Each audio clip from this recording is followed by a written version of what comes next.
Welcome to the Pastor's Podcast. This is Pastor Scott, and with me today is a real blessing.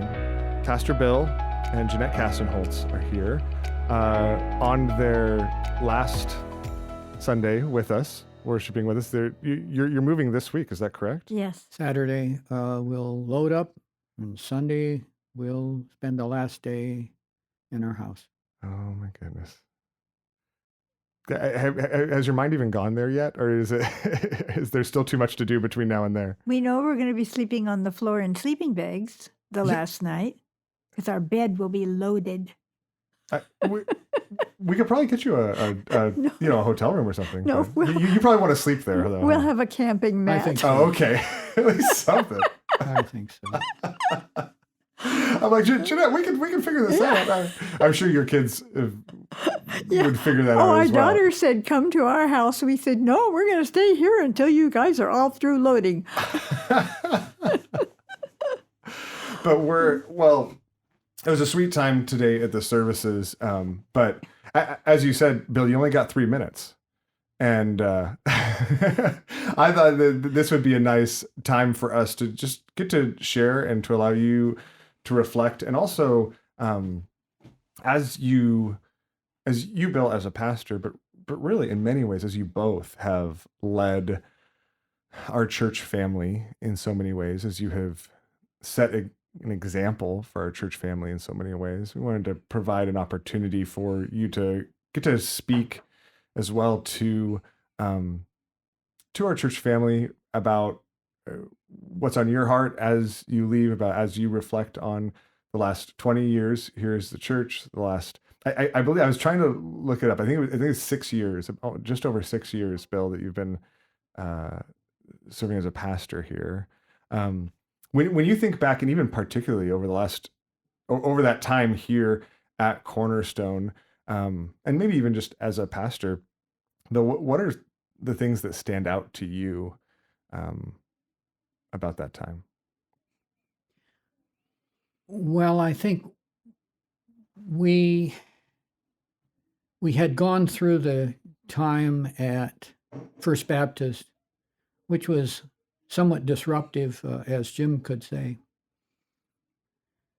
And our attitude was, we'll sit in the pew, we'll hear a sermon, we'll fellowship with the people, but we don't want to know what goes on inside, what's behind the scenes. So being called to be a pastor, I was a little intrepid, and yet I have seen something that I hope is not unique, because it is so wonderful as a church that God hand made, so unusual. I remember you saying, there are no head pastors, we're all equal.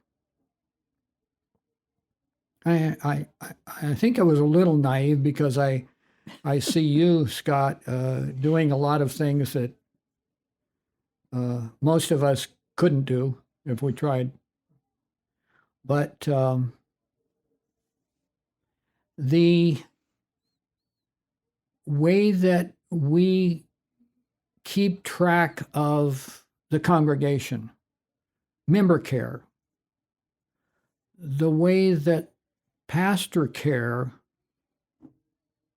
is a time for us to kind of let our hair down and say, the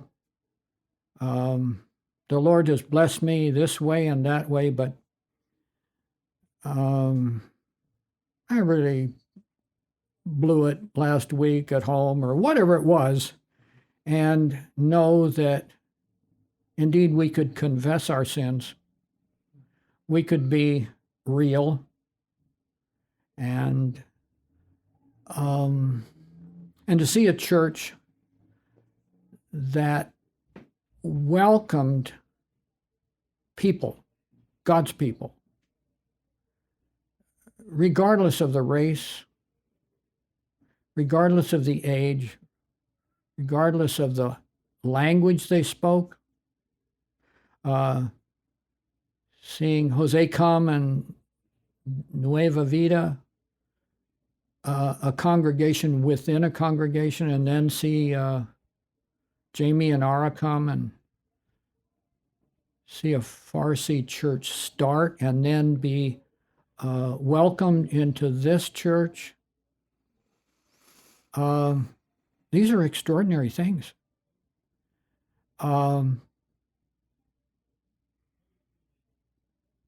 We're going to a place where we hope that we can find a church where people are welcome. God has handmade every one of us.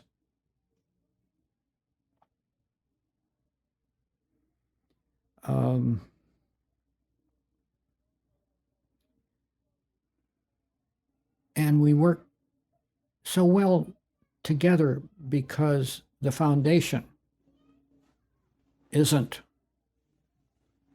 partial to one race or one age, or it is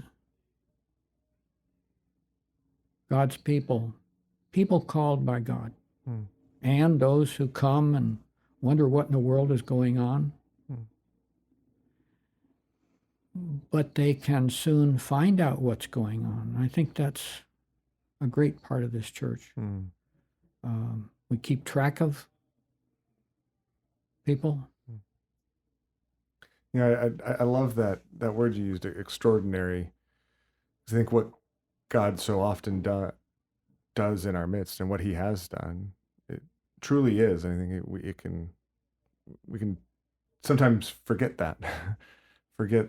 It seems ordinary because it's what He did, but it's so much bigger than anything any of us could have done or built.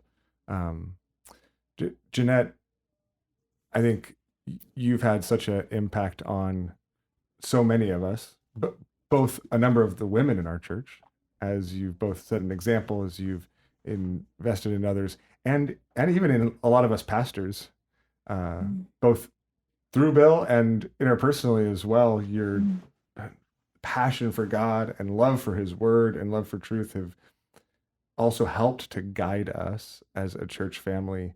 When you think back on the last couple of decades here, the last 10 years in particular, last 6 years with Bill, I mean, I guess it's longer than that you've been kind of a part of eldership with us, right? It was maybe 7 years, something like that. But what are some of the things that stand out to you as you think back? Well, I think too, the motive age, I really enjoy. I loved working with the young moms in MOPS, encouraging them to love their husbands and their children. And that was such a blessing for me. And then when we started inviting kids over for movies, because we were appalled at some of the movies that are out, and coming to realize that some of our believing friends enjoyed them, we wanted to encourage them to watch wholesome movies. Yeah. So we started having movie nights, and just, I think, being with the 30-ish, we thought we were 30, and so we just went along. Yeah. And now we're coming to realize that isn't so. But I really enjoyed that. It's time to get used to your 40s. Yeah. Yes, or double. Yes. But I've really enjoyed that, having fellowship and relationship with all ages. Yeah. Yeah. You know, and it is actually, I think, in so many ways, the both the generational diversity, but also just who the two of you are that has shaped and had such an impact on all of us. So the Lord's just used graciously to get us to think about things we weren't thinking about yet, to get us to reconsider things that we just kind of assumed. As you think back over, as you both think back over where the church is, right, where it's come from, but where it is now and where it's heading, what are some of the things you hope as a church family we'll remember as you, given your just unique perspective, both in leadership in the church and in life? I think we start with simply, the Lord is good, and his ways are better than our ways. A lot of gracious words were said today to us as we leave. And that's very kind, and we'll cherish that. But we know who we are. In fact, I thought the sermon was so perfect for today. Unless we know the Lord well, we will never know ourselves well.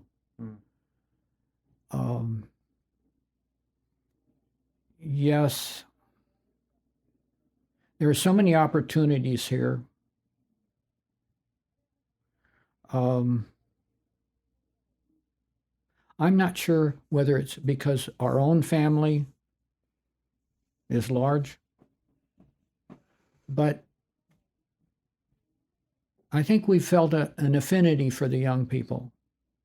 And what's really been super for us is there are those that have looked at us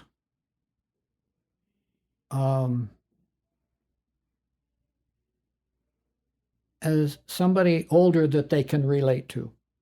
And we're the benefactors more than they are.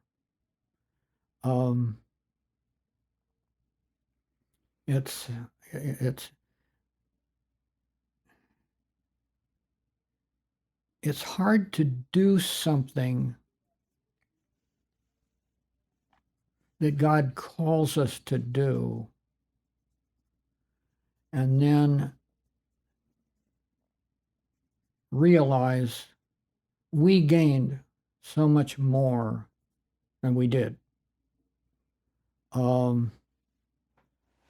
Like Jeanette says, they've kept us young.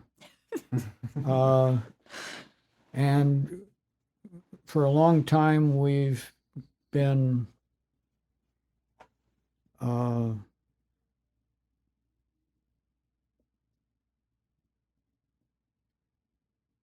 in denial. And the kids have helped us so much to feel like we're part of their age. To stay in denial. It is. It's wonderful. It's just wonderful. 30-year-old kids you hear. Yeah. Well, yes. The cutoff's about 40 years old. I was just going to say, I feel like even at my age, and I've got teenagers at home, but I know who you mean when you're talking about kids. Our kids are 50. Exactly.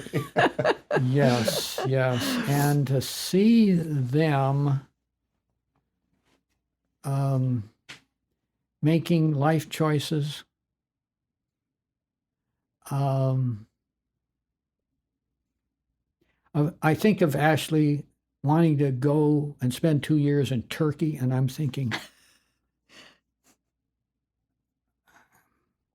it takes my breath away. I'm thinking, I just want to stay right where I am and then maybe that's one of the reasons that the Lord simply said, Get up and go. after 58 years, it's time to move. And I'm looking over my shoulder saying, who's he talking about?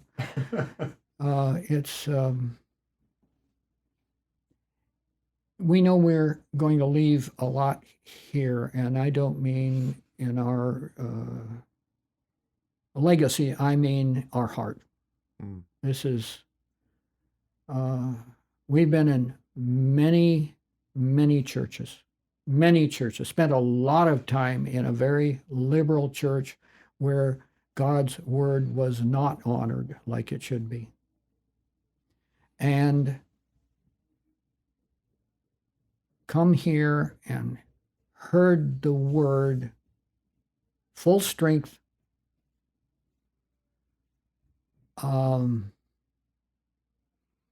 And it hasn't just been from one pastor. It's been from many of the pastors. The richness that we've been blessed with here is, I think, is astounding.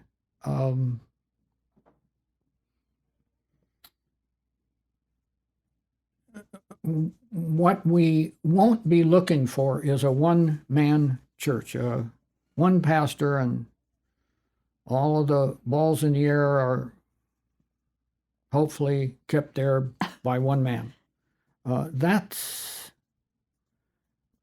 We've been spoiled. We've been spoiled.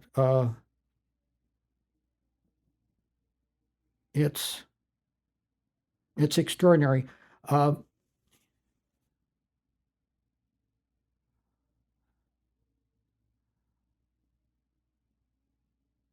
Looking back, I think I'm a naughty little boy who God chose to use an example of what grace and his blessing really are. I never dreamed that I'd be a pastor, and it hasn't always been easy. Being able to officiate at two of our grandkids' weddings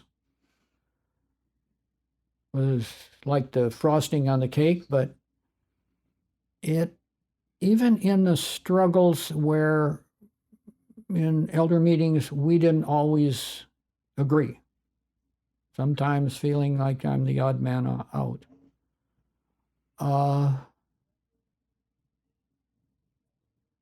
It was exactly what God wanted for me,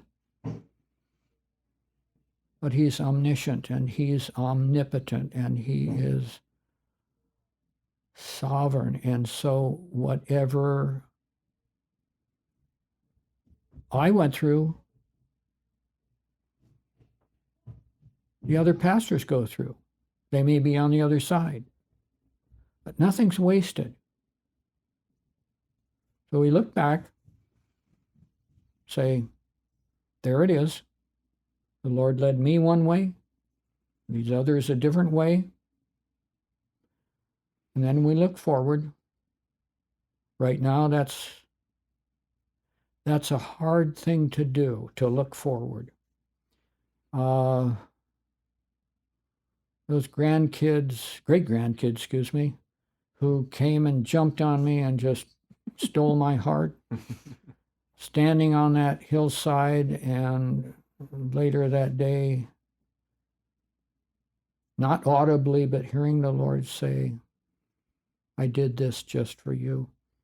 Those are the things that offset being uprooted, thinking, well, what about the familiarity of driving up that street that we've driven up for almost 60 years? Waking up in the morning and looking at the plaster on the ceiling, and there's an elephant's,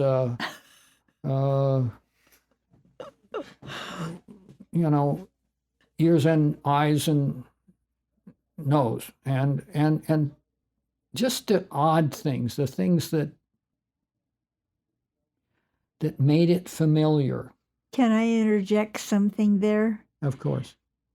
Yesterday, two of our daughters, who were 50 and almost 60, were lying on the floor in their ex-bedroom, looking at the pictures in the plaster and remembering. Oh my goodness. That was a heart jerker. Oh my goodness. Yeah. Oh my goodness. It's just the little things like that. It You know. is. Well, one of the things, as you grow older, you often come to that crossroad where you're going to say, okay, I'm going to just sit down and cry, or I'm going to laugh. And we choose most of the time to laugh. We'll talk to each other from, I'll be at the top of the stairs and Jeanette at the bottom. And we'll talk, and what she says comes out different. And I'm thinking, you said what? And it's just because we don't even hear well. Besides that, we speak spouse, Oh. so we have to interpret. Well, yes. Jeanette says we speak spouse. No, we've actually never learned to speak spouse. We are trying a second language, and it is incomprehensible most of the time. And sometimes it causes less than delight, and we have to sit down and kind of go over it and figure out what we were thinking and what we were saying, and sometimes, a lot of times, I'm sorry.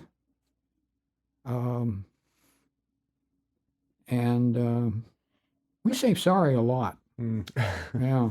Well, and I think, it's interesting. I think both both of your intimacy with God, your relationship with God, your daily commitment to that is one of those things that sets the example for all of us, and your relationship with one another, where you do say sorry a lot, where you recognize the realities of life, and half the time you choose to laugh at it, Yes. right, instead of cry, but also taking the time to resolve those conflicts, because the Lord has you together for a reason. And I think in all of those, these are just so many of the little ways that every little moment that any of us has had exposure to that has shaped us in so many countless ways. Yeah. Jeanette, as you think about just both your time here and the women of our church, who I think so many have been blessed by you as well, of all sorts of different ages. If you would want to remind them of something as you look back, what would you want them to hear? Well, I think a lot of them are doing the hardest job in the world. But they're doing one of the very most important jobs that God has given us, to raise up children to love Him and serve Him. And that's been a joy for me to see that in our church, to see children who love their families and are learning to love God, love each other, and of course kids always have differences, but it's encouraging to me to see young women who are really devoted to raising children to love the Lord and to serve their husbands and love their husbands. I think that's really a privilege for us. Yeah. Thank you. Yeah. Just going back to what you said reminded me of a couple of things. Um, I think certainly back when I met Jeanette, I don't think I was very secure. We met in the summer 1954. I don't know how I ever got to the head of the line, but I remember out on the shore one evening on the shore of Lake Tahoe, giving her a little necklace and telling her I love her. And she wouldn't kiss me. I had to figure out what it would cost to get her to kiss me. I remember the first date when I reached over and was going to kiss her, and she backed up and she said, I don't just kiss anyone. No. I said I don't kiss anybody. Well, but she laid down a challenge, and I figured out what it would cost me to do to have her kiss me. It cost me my heart. I gave it freely, and that was in August. We'd met in late June. I went down and volunteered to be drafted. The draft at that time was like 50,000 men a month. It was a year after Korea had stopped. And so I volunteered for the draft, and I left in October. He asked me to marry him, and then he left for 2 years. I asked her to marry me, and she said yes. And I went away for 2 years, spent most of that in Germany, peacetime, Germany. And now I think we're in our 65th year as married. I'm getting pretty secure about our relationship. But the second thing that something that reminded me of this is,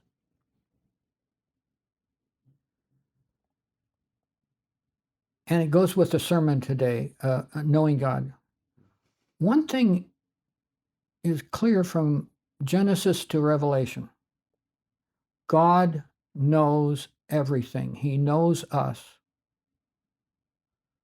Never are we out of his sight. Never can we close the closet door and say, okay, now he won't see us.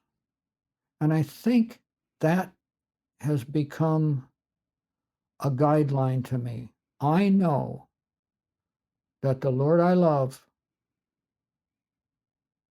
knows everything about me and watches me every minute, just like he does every one of us. So whatever I do, and I know sometimes he's not pleased.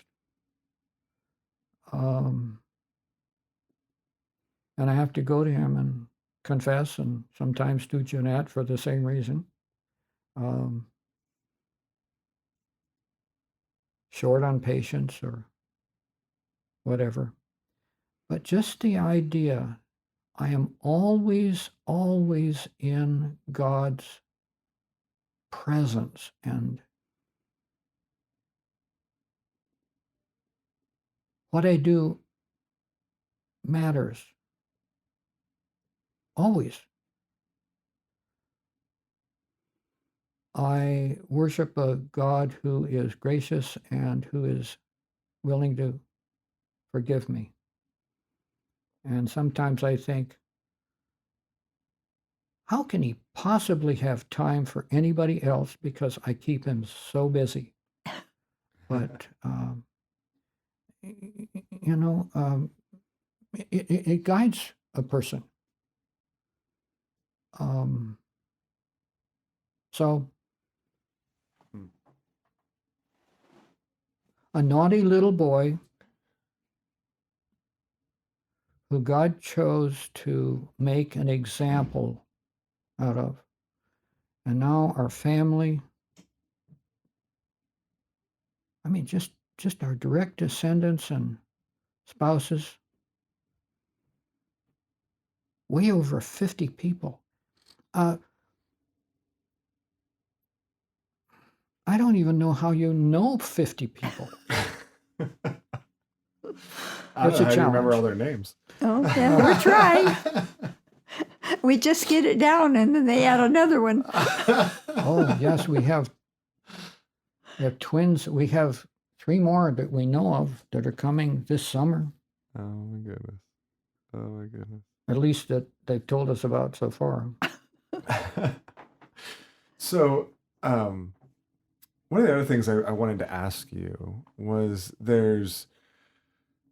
I think a lot of times we are able to speak, look back and speak into the lives of people in generations, younger than us. We do a lot of like teaching to kids. We do as a church, there's lots of reflections for young adults, for young parents, for parents and things like that. I'm not sure we often get the opportunity for someone to, from experience, look back and give just encouragement and exhortation to those in the seasons in life that contain like your 50s and 60s, maybe your 50s, 60s, 70s, those maybe more traditional, more traditionally that stage in life where maybe kids are leaving or have left the house, what our culture is historically called retirement age. Um, but our church family is made up of a lot of people in these years in their life.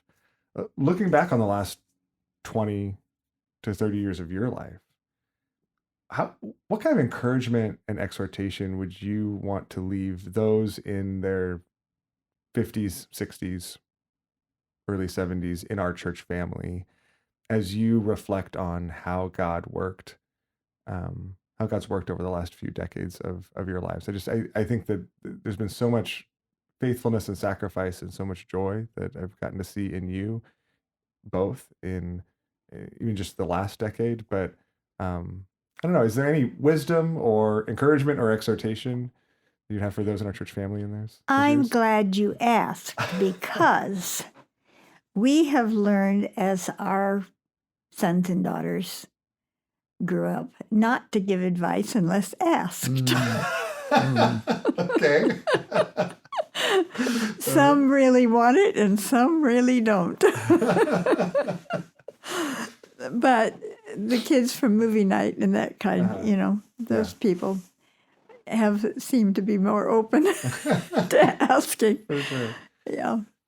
And so I want to ask, even on behalf of those in our church family, in that both for me as I look forward to that, just personally, but also for those in our church family in those seasons. I think that they don't often get the opportunity to just hear and kind of be spoken to from that perspective. So yeah, I would love, even on their behalf, to see if there's any encouragement or exhortation. So we're asking, and it's a safe distance because it's through the microphone, so you can that helps too. I just want to correct one thing, and that is you mentioned about retirement age and so forth. I know you don't like. We call that in our house. We call that the R word. Yeah, Retirement. that's why I caveated it. I said, some people in our society might call it. Yeah, it's just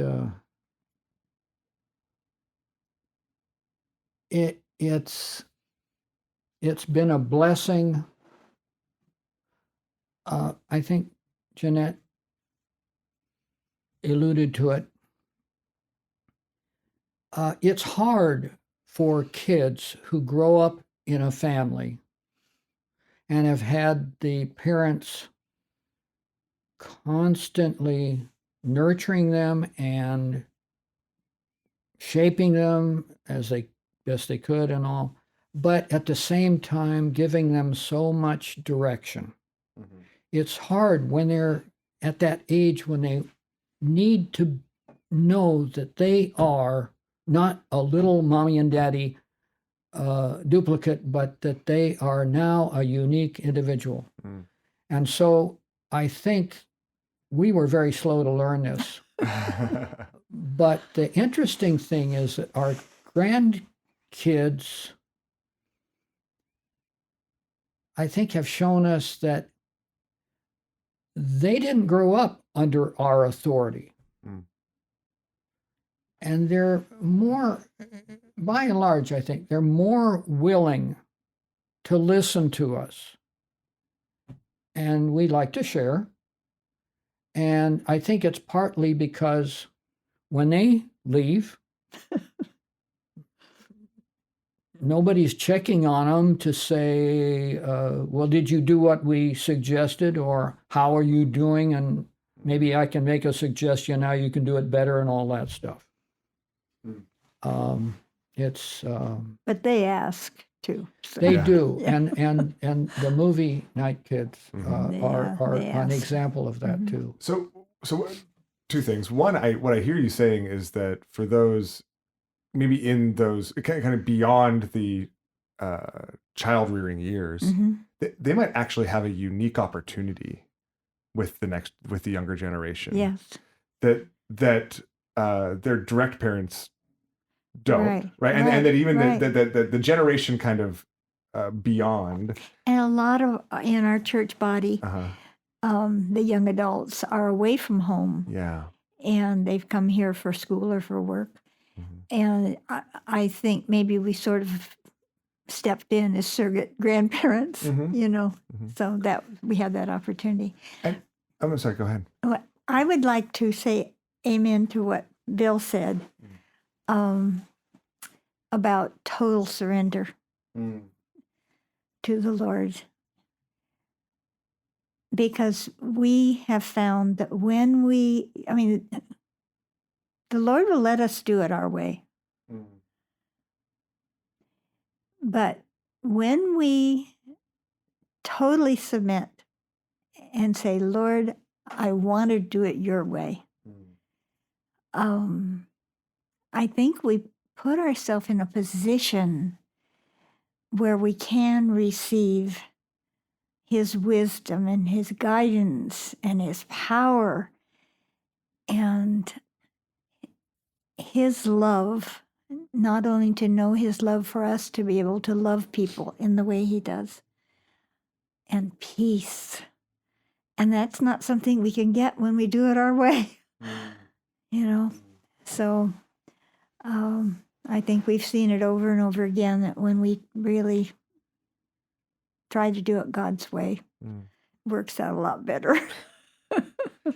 It's so, I so appreciate that. And it makes me think, I feel like that's the answer to the next question I was going to ask. Because the question I was going to ask was how, in a season in life when, to be honest, I think when people reach the season in life of their 50s, 60s, 70s, the typical, the caricature is that they stop growing or they stop changing.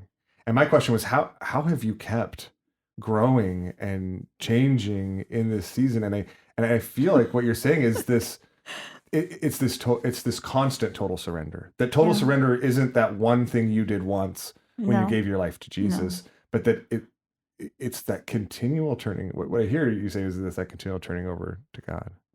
It's not just in what we do, it's in what we think.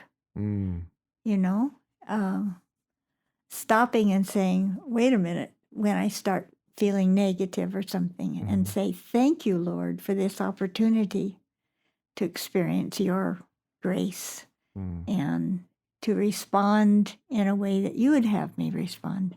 So it's just moment by moment. Yeah. It sounds like even continually fighting sin, not getting.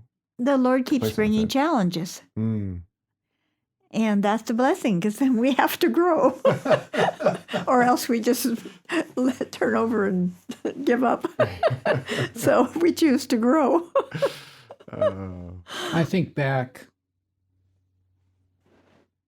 My dad left the family. I think I was about 5 years old. My brother was about 10 years older than that. But it was devastating to my mom.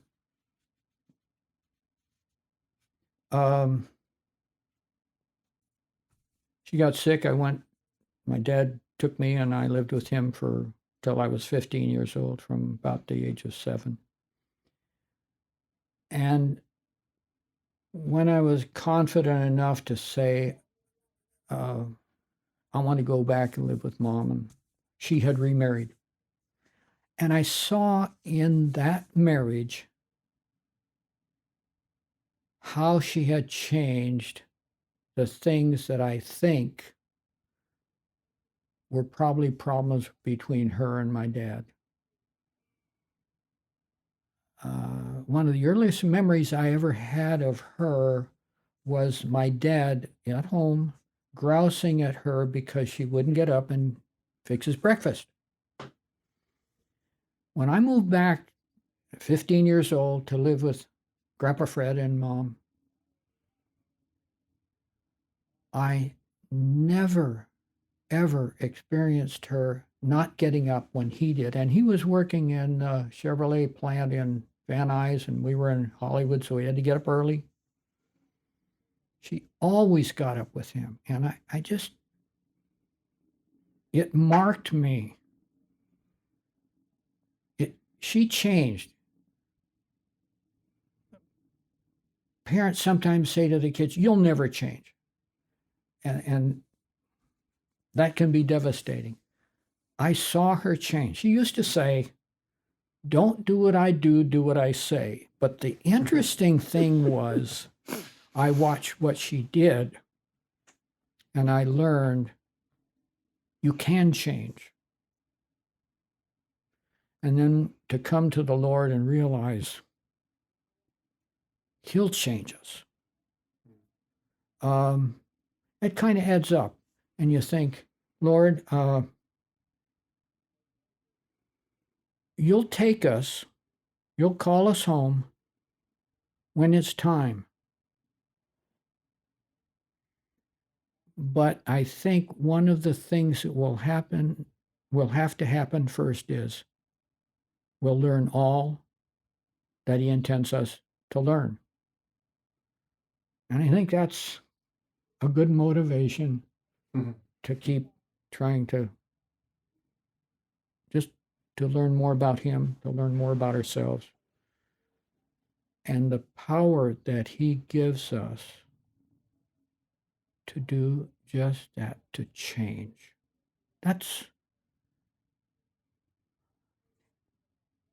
I spoke about the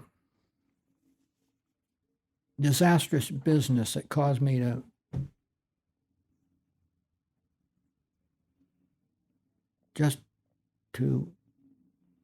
surrender to the Lord. I have thought back on that for at least hundreds of times, probably talked about it 100 times. The thing that amazes me the most is looking back on it, I did not have the power to do what happened. I said to the Lord, "You run my life." Without His doing it, without His power, I could have said that over and over again and nothing would have changed. I didn't realize it at the time. And I said, I made Him Lord. I called Him God. But at that point, looking back on it, I realized I made Him Lord. I don't have the power to make God Lord. I don't have the power to submit to Him, unconditional surrender. I don't believe people have that power unless God gives us that power. I look at that as Jesus raised the dead. He cursed the olive tree. He did all these miracles. And He said, greater things. are coming. To me, changing a soul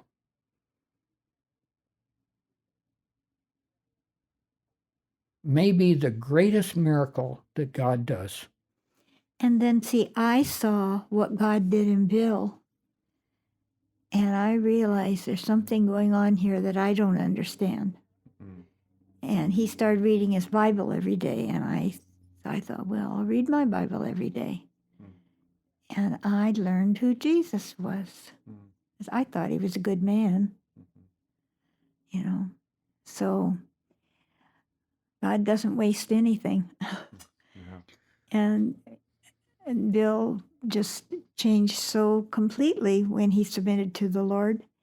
One of our sons says he's never known anybody who has allowed the Lord to change him more than Bill has, to go from what he grew up with, the example he had, some of what his father, not all, but that he has totally allowed the Lord to redeem that. You know, when I gave up, we were in a liberal church, and we decided we need to go find a church. And we went to every cult that we could think of. Because we didn't know better. And we went to one church, Christian church, I assume, Holy Rollers. It was the most bizarre thing we'd ever seen. But each Sunday we would come back, and there was this postmortem. Okay, kids. Okay, Jeanette, what do you think? And we get all kinds of things. One of the kids would say, oh, that was great. And another would say, I don't want to go back there. We went to Calvary Church. One thing that we did consistently was to say, God, show us the truth. And we've been to, I don't know, I think maybe as many as a dozen churches, what they call churches. So we went to Calvary Church, and we came home that Sunday, and I said, what do you think? And Jeanette said, I don't want to go back. I said, okay, why? She said, that man says Jesus is God, and that man says there's a real devil. I don't want to go back. Coming out of Christian Science, she was just speaking what she'd grown up with. The fascinating thing is, we didn't go back till one Saturday. Our daughter Karen's friend was over. She said, hey, you ought to come to Sunday school tomorrow. My dad's talking. And we thought, well, we've tried everything else. Why not? We went to that class that day, 1 hour, and we knew we had heard the truth. For a whole year, we would go to that class. We'd sit in the back sometimes, park the car just outside the door. The class was over. We'd go out the back, throw the kids in the car, and drive out of there before anybody could even say, what do you think? We didn't want to talk about it. We just wanted to know the truth. After about a year, we thought, all right, we need to start worshiping the God that we have come to know. So we did. We would go to the sanctuary and we would hear a sermon. Pastor Hetrick. He was the one who said Jesus is God. He was the one. She didn't want to go see. Pastor Hetrick is the grandfather of Jonathan Lee, by the way. And After we were attending for a short time, Ralph stood up and said, "All right, it's time for me to retire." We've all kind of taken that personally, like we show up and he says, "Oh boy, it's time to leave." Yeah. But it was the Lord showing us, don't try to figure out everything. Just follow what I lead. And we spent a third of a century in that church. Mm. And it was really important that we finally decided to go to worship service. And I felt it again this morning, how important it was to be worshiping with the body. And so I would encourage people to not just, when you can, not just watch from home on the computer or get complacent about that, because there's just something about worshiping surrounded by believers who love the Lord. Absolutely. Yeah. Absolutely. No, we can't replace that. Yeah. And we can't replace the two of you. We can't thank you enough for the ways that you have allowed the Lord to use you in our church family. I know in my life, I know that our church is stronger and more faithful. I know I am a more seasoned, more faithful, more committed pastor because of the impact of your relationships and the gift of the years that the Lord has given us together. And so I'm jealous for the church in Coeur d'Alene. I'm jealous for your kids and your grandkids and your great grandkids in the best kind of way, because I'm so excited for them and for you, for what the Lord has in store Thank for you. this season ahead. In essence, it is bittersweet. I'm both sad, but I'm so excited because the Lord has proven so faithful in every season of your lives. Yes. And so Yes. his guiding here is just more of that. And so thankful for that. So I can't thank you enough. Thanks so much for the time to share some of these parting thoughts with our church family. I know that they'll be treasured. Thank you so much for the way the Lord has used you in our lives and this church body. It's just been such a blessing. It sure is. Yeah. Well, thank you guys. And thank you everyone for listening. We love you.